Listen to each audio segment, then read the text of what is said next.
Hey guys, welcome back to Infidelity Stories. Make sure like and subscribe to the channel for more spicy stories. Now, let's get into story video. Dear abusive cheater. Dear abuse, cheater, so, how does it make you feel? How does it feel to know you've been apprehended? Do you know what it's like to get kicked out of a place? You've earned it, without a doubt. Let's take a look at what really happened, rather than what you've been telling yourself and your friends and family to keep them comfortable. You haven't had anything to do with me in 5 years. I did everything I could think of to get in touch with you. I tried chatting and yelling at the same time. I tried to be nice, loving, frigid, strong, and weak at the same time. Everything. I tried to convince you to join me to the treatment facility. I failed. You didn't seem to be interested. I told you that not being touched and being treated as if I were nothing more than a roommate made me feel so bad about myself that I contemplated taking my own life. You were still disinterested in what I had to say. Despite the fact that it was detrimental to my physical and mental health, I made every effort to cope. You were still disinterested in what I had to say. Even though everyone and everything told me to go, I stayed because I felt you cared about me and my well-being. You were still disinterested in what I had to say. What was it that aroused your interest? Apart from keeping me around for my cleaning ability and income, what else is there to keep me around? Him. A UPS driver, to be precise. Oh, he only gave me his phone number in case I wanted to make arrangements for a special pickup at a later time. Seriously? Were you expecting me to purchase it? You wanted to have an emotional affair with him, but you couldn't. You were ready to send him the love messages you hadn't given me in years since you had missed me so much. Clearly, you were attempting to keep your whereabouts a secret from me. You were eager to demonstrate all of the indicators of cheating that were there. Yes, I did look at the messages on your watch and respond to them. I once observed your passcode, but I kept it a secret because I was losing trust in your ability to keep it. Yes, I was horrible with money, even if I tried to hide it, and I was much worse when it came to spending. Did you get authorization to send those SMS messages as a consequence of your actions? Cheating has no legal basis, hence the answer is no. You were the one who failed to remember to bring your watch from home with you on your trip. Is this anything that was done on purpose? I have my reservations. As a consequence, I spent time reading the texts. Honey, honey, honey, honey, honey, honey, honey, you couldn't wait to get a glimpse of his amazing looks, could you?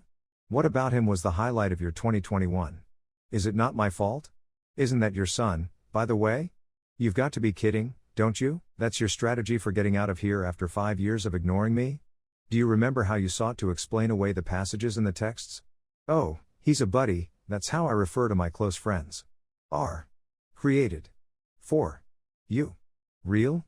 I have a large number of female friends, and I can guarantee you that this is not the way female friends interact with one another. To live with the realities of your past as an emotional abuser, isn't that what you do, isn't it? I'd reached the end of my rope. Anything I had intended to say to you had been silenced, like a light switch had been flipped. I had reached the end of my rope. As seen by your existence, I am capable of dealing with a variety of situations, but I cannot deal with a cheater, not even an emotional cheater. As a consequence, I completely disregarded you during the weekend. With my headphones on, you were a stranger and an illness that I wanted to get rid of as quickly as possible. There is a toxin that has to be eradicated. So, how do you feel as a result of it? What is it like to be singled out for attention? Perhaps you should have changed your passcode? Perhaps, instead of lying to me when I confronted you, you should have been looking for an apartment when I approached you. You were detained and publicly humiliated. I also wanted you to go. You, not your kid, are the one who should be punished. I couldn't take the thought of staring at you. You have many years to depart or to work on our issues if you so want. As a result, you decided to have your cake and eat it too. So you could have a good time while I cried in silence. As a consequence, you were the one who suffered. You had to depart early and come home after I had fallen asleep in order to prevent shame on my part. As a result of your inability to address the consequences of your actions, you weren't even able to inform me when you were planning to relocate. I was only given 2 weeks to complete the project. Remember how I had to ask you twice before you agreed? When in the world are you planning to depart? I was the one who was shivering at this point. Unfeeling. All I wanted was for you to be gone, and that was all I got. You are no longer a part of my life. I have moved on. I understand that it is not Christian to desire harm on one's rivals, yet the Bible encourages us to love our adversaries regardless of our differences. But it was entertaining to see you struggle. I can tell you're scared. You were conscious of the fact that you had nowhere to go. Knowing that you had to deal with an expensive automotive payment was a burden. Let me give you an example of how having bad credit came in useful. What I enjoyed about you was how you had to hide behind your son's horrible girlfriend, too terrified to even stand out for yourself. Where has all of the icy indifference disappeared to? What happened to the May? I'm not sure, and I'm not sure I want to. Right now? The sight of you grab anything you could, run out the door as soon as you could with that small creature for protection, and scream at me while remaining quiet was something I well deserved. Is this correct? You have said that you are living with your son's GF's family, which your son has publicly acknowledged. You just bought a home a couple of weeks ago.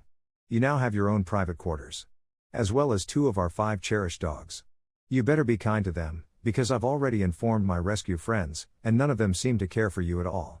So, how do you feel as a result of it? There's just so much time in a day.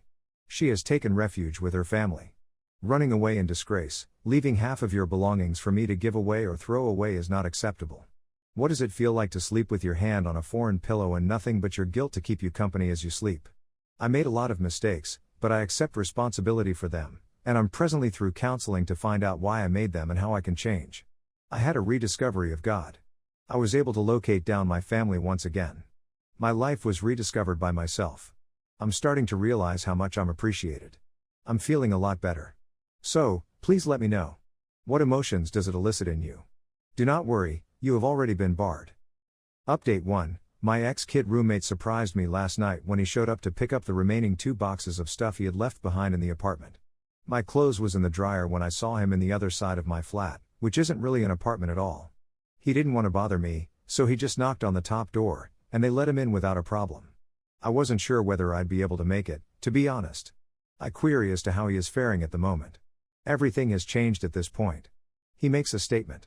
I wrap my arms around him and tell him how much I miss him and that he is always welcome in our house. He is now staying with the family of his girlfriend. I didn't ask him about her, and he didn't say anything about her either. That's precisely what I was looking for. After all, I'd ghosted her and moved on from the situation. She threw away or donated everything she had left behind, with the exception of what was still in the attic. My landlord and his family were as gracious as always, and he was able to leave with his belongings and on good terms with me when he did. I advised him not to approach anybody he didn't know. I'm praying against hope that he won't be. Everything has changed, to say the least. After I dumped and sent his unfaithful mother out of the house, I had the idea that he was frightened and under strain. Things were plainly not going well for him at the time. I feel sad for him, however, since she is still his mother, despite everything. Everything is one of a kind. It is because of his mother that they are. Update 2. Tonight, 6 weeks ago. I regained control of my life. I confronted her about her infidelity. I informed her that I was aware. That's when I saw the messages. That confirmed my suspicions. I dumped her right away. I ejected her. In the best conceivable manner, it seems so much longer. 6 weeks later, I've regained control of my life. I've rediscovered my passion for my house. I'm free to do anything I want. Whenever I want. My living room is just that. A living room, not the sofa she slept on every night for the final 3 years of our 9-year relationship. I'm back to my old self. I've returned. No more resisting the temptation to take my life in the next room. I'm in treatment and loving every minute of it. This should have been done a long time ago. Listen to me if you're going through what I went through. It will get better. It becomes less difficult. It's not your fault. You're going to get through this. Life is fantastic.